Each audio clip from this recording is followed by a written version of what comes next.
Assalamualaikum semua. Jumpa lagi bersama saya Cikgu Fadilah dalam subjek Asas Masakan Pendidikan Khas KSSM tingkatan 1.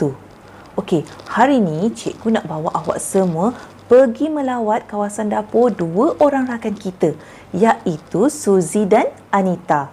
Okey, jom ikut cikgu.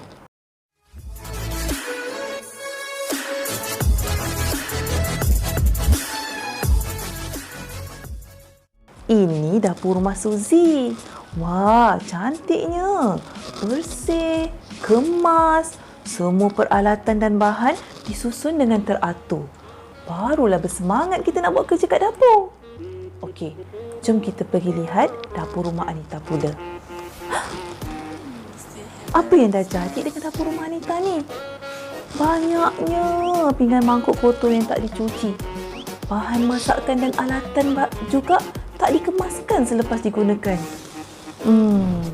Kita tak boleh biarkan keadaan ini berterusan. Kita mesti bantu Anita untuk bersihkan kawasan dapur dia. Apa yang patut kita buat untuk membantu Anita membersihkan ruang dapur dia? Jom kita lihat apakah perkara yang perlu kita lakukan untuk membersihkan kawasan dapur. Mula-mula, kita perlulah buang sampah seperti makanan dan bahan masakan yang tak digunakan ke dalam tong sampah. Selepas tu, kita cuci semua pinggan mangkuk yang kotor. Bila pinggan mangkuk dah bersih, kita lap permukaan dapur yang kotor. Lepas tu, kita sapu lantai. Dan akhir sekali, kita mop lantai dapur kita. Barulah dapur Anita nampak bersih dan kemas. Bebas dari serangga perosak seperti lipas dan tikus. Okey, apabila ruang dapur bersih, kerja memasak jadi selesa dan makanan juga terhindar daripada kotoran. Awak semua masih ingat apa alatan yang biasa kita gunakan untuk membersihkan ruang dapur? Okey, jom kita semak dan sebut bersama-sama. Span, berus dawai,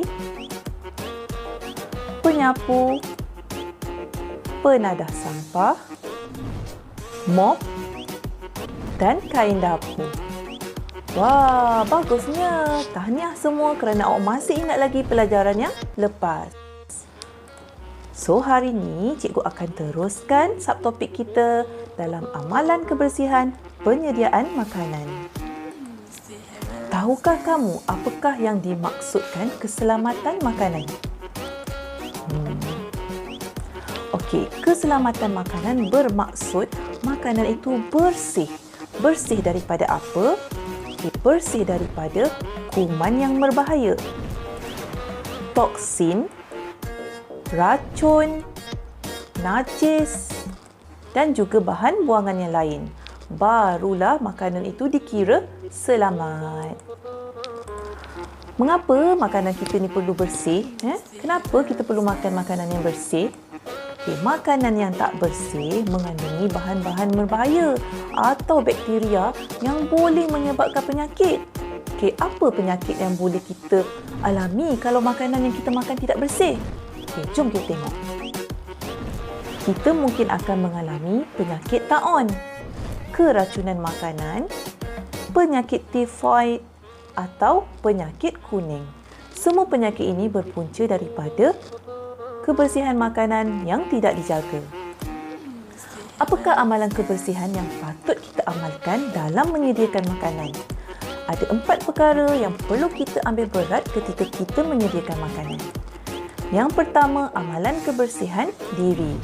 Menutup rambut dengan topi yang bersih, memakai apron yang bersih dan labuh paras lutut, pakai pakaian yang bersih, kuku mesti pendek dan tangan juga perlu sentiasa bersih.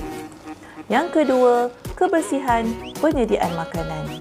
Ketika kita menyediakan bahan makanan, pastikan bahan makanan berada dalam keadaan baik sebelum kita gunakan, serta cuci bahan makanan sebelum dipotong. Yang ketiga, kebersihan ketika kita memasak. Gunakan alatan memasak yang sesuai dan bersih serta pastikan ruang masak juga bersih dan selamat. Dan yang keempat, amalan kebersihan ketika kita menghidang makanan. Gunakan alatan menghidang makanan yang sesuai dan dalam keadaan baik ketika kita menghidang makanan. Rumusan untuk hari ini, ada 4 perkara yang perlu kita amalkan ketika kita menyediakan makanan. Yang pertama, amalan kebersihan diri. Yang kedua, kebersihan penyediaan bahan makanan. Yang ketiga, kebersihan ketika kita memasak. Dan yang keempat, amalan kebersihan ketika kita menghidang makanan. Itu sahaja untuk hari ini. Sekian, terima kasih. Assalamualaikum semua.